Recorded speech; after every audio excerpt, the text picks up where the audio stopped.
Hello students, today you are going to learn how to derive the value of capacitance of a parallel plate capacitor. What is a capacitor? A capacitor is a device used for storing electrical charge and electrical energy. It usually consists of two plates or two conducting objects which is separated by a distance d, and you need to specify the area of cross section of the plates, which is always A. This diagram shows a typical physical configuration of a parallel plate capacitor. You can see two plates, plate 1 and plate 2, which is separated by a distance d. The area of cross section of the plate is A, and this parallel plate consists of positive charge and this consists of negative charge. I am providing bias to these plates. Bias is providing proper supply. Providing proper supply is called as biasing. So I am providing bias to these plates. Providing supply.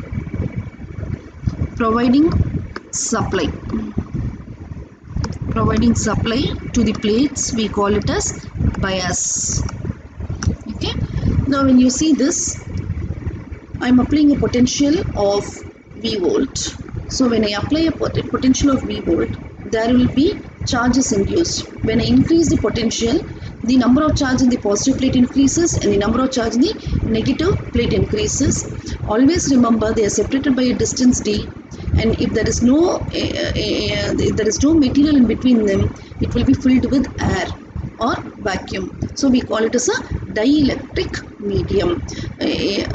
These two plates not necessarily to be separated by air or vacuum. You can place a wood, you can place a glass, you can place mica of any thickness, and each will have their own relative permittivity, which we can see in our later classes.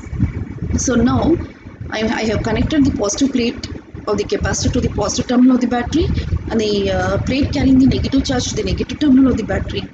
I am increasing the potential. So I start from 0 and I am increasing the volt. So when I increase the volt, the positive charges in the positive plate increases and the negative charges in the negative plate increases, and these two cannot get transferred along the boundary. They cannot move across the boundary, and so the charge is stored inside the capacitor. Thus charges are stored in the capacitor. This is how the charges are stored in the capacitor. Now, this is a symbolic representation of a capacitor. Now I can show you how it works.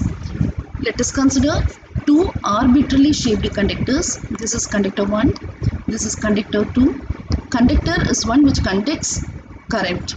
So initially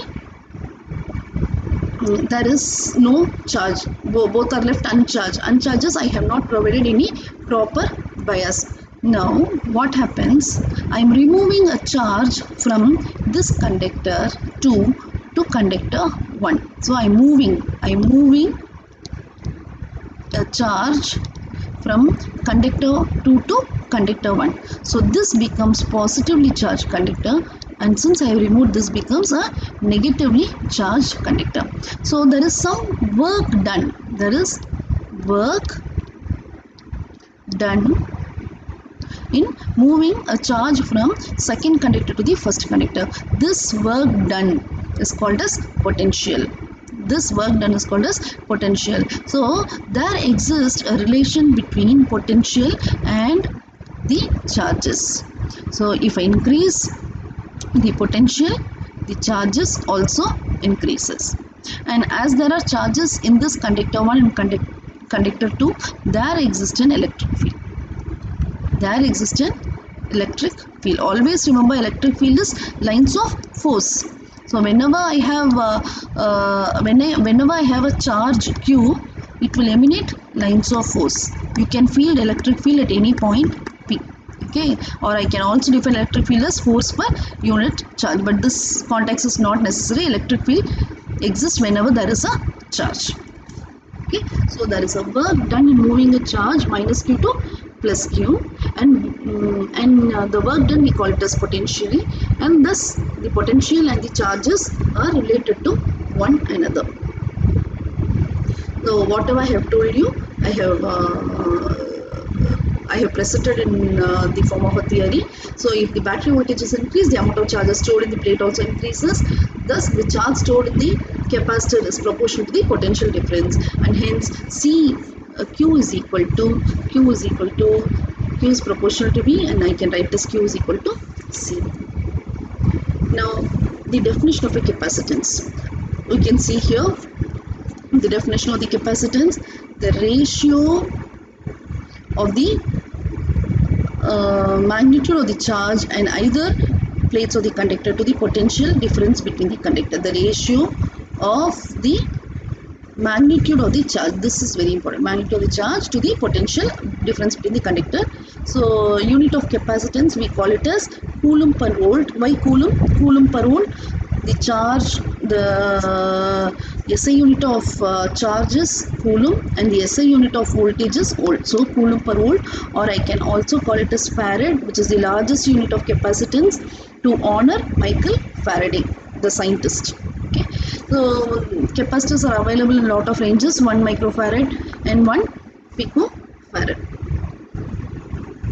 These are the types of capacitors. And now coming to the derivation, I am considering two parallel plates. You can see here I am considering two parallel plates with area A, and they are separated by a distance d, one carrying the positive charge and one carrying the negative charge.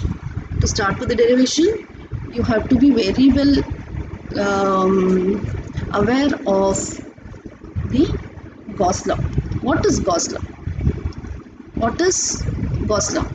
Can anyone or kindly recall before starting with the derivation? Gauss law is surface integral. So surface integral is ds, surface integral of electric flux density, d dot ds. I can write it clearly for you. The surface integral of electric flux density vector over a closed surface is equal to the total charge enclosed by the surface.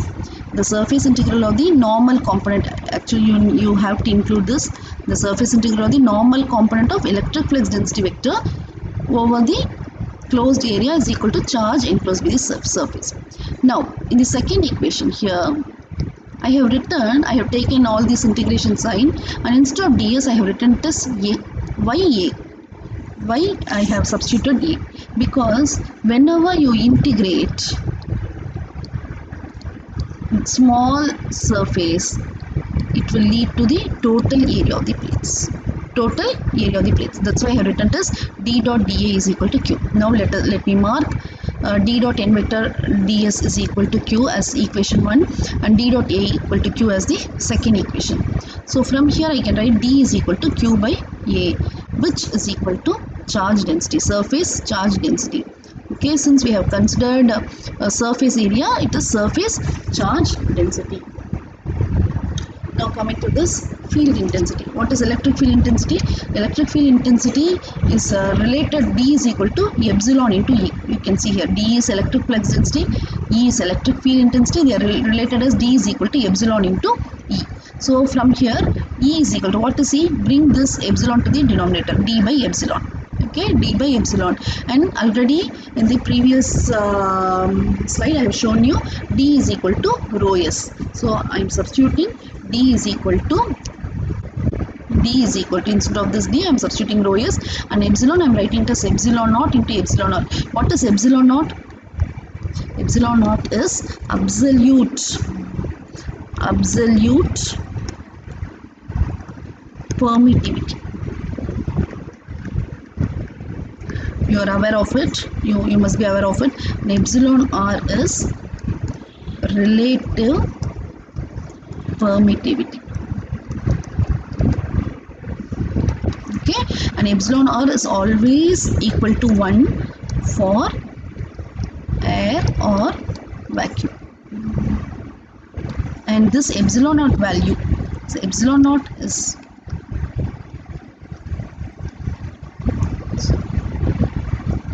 epsilon naught, sorry,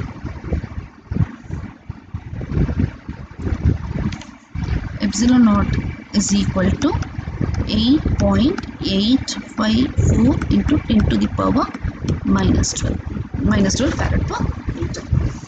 This is your epsilon naught and epsilon r. Next, how potential difference and electric field intensity are related.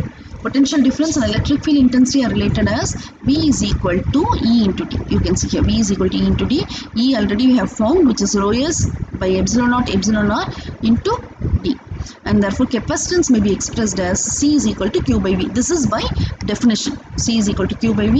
Q is, what is Q? Q is rho s into A, because already I told you in the previous slide, I have shown you Q by A. Q by A equal to rho s.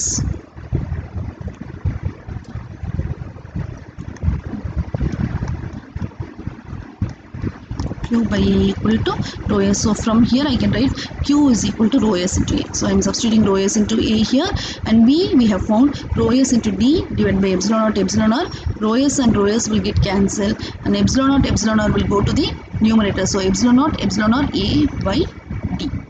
So this is how we need to find the value of the capacitance. So the value of the capacitance of a parallel plate capacitor is epsilon naught epsilon r A by D, where A is the area of the plate, D is the distance, epsilon naught is absolute permittivity, epsilon r is relative permittivity, or I can write as C is equal to epsilon A by D farads. Hope you have understood how to find the capacitance of a parallel plate capacitor.